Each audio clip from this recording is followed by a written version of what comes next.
नमस्कार मंडळी. तर थंडीचे दिवस काही ना काहीतरी मुलांसाठी करतच राहायचं असतं.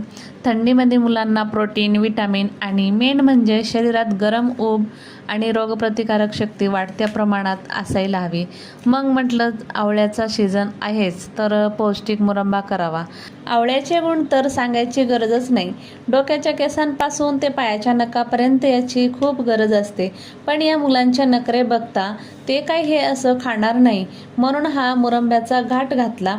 त्याला धुवून खिसून त्याचं सगळं पाणी काढून टाकलं. आवळा म्हणाला, बस बस, आता काय जीव घेणार का? मग बिचाऱ्याला सोडलं आणि कढईत टाकलं.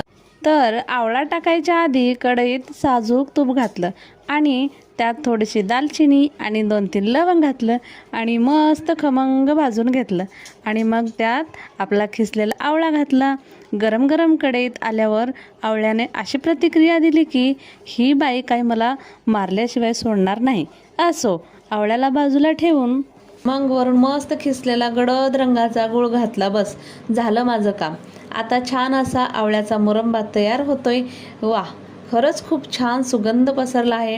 हा डब्यात भरून ठेवायचा आणि रोज सकाळी 1 चमचा मुलांना तर द्यायचाच, पण स्वतः आणि घरातल्या सगळ्यांनाच द्यायचा.